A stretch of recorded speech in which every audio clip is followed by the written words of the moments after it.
Hello, Lynn Watts here with Wyatt the Wonder Dog Books.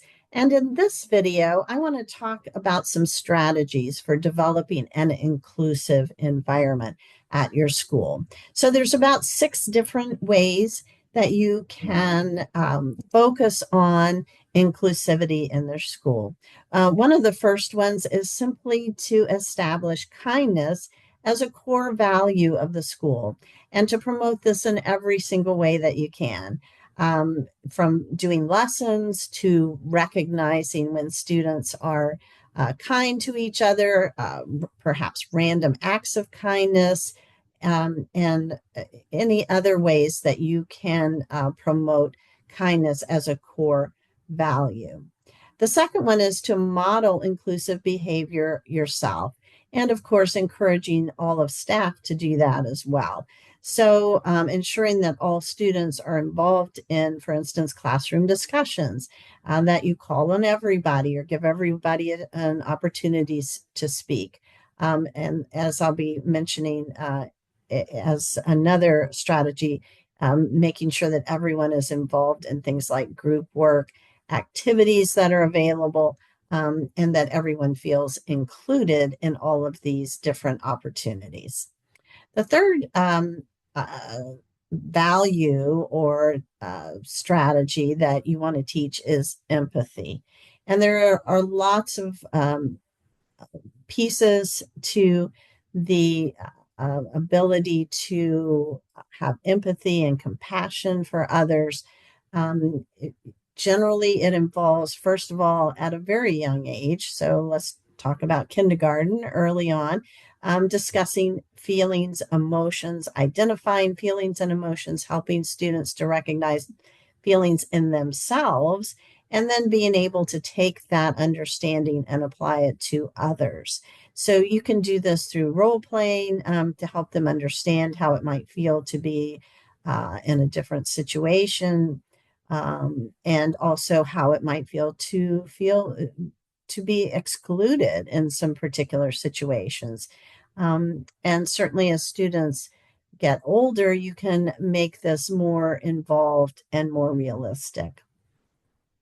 The fourth strategy is to promote diversity awareness. So helping students to celebrate their diverse backgrounds, to value really who they are, their experiences, and incorporate lessons on different cultures, different traditions, and different perspectives within the curriculum. The fifth strategy is to encourage open conversations. So it's important to create a safe space where students can not only talk about all the positive things about inclusion, but also can talk about what it feels like to be excluded, and then to share that information and to help others understand and be empathetic, and then, of course, to promote inclusivity within the school environment. So having a safe space where students feel that they can talk about their feelings, about their experiences, about their concerns. You might do this in classroom meetings or during a circle time. You might do it in some lessons. You might do it individually and then help students to understand and find ways to express it in group or classroom settings.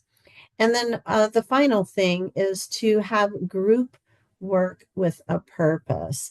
So not just grouping students together and hoping things work out, but rather planning very intentionally to do group work within classrooms.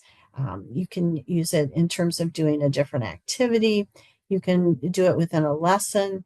You can teach the different roles that they may play within groups. You can mix up the groups to make sure that everybody gets a chance to work with each other, and making sure that groups are diverse in terms of gender, in terms of race, in terms of experience, so that everybody learns to value what each individual student brings to that group.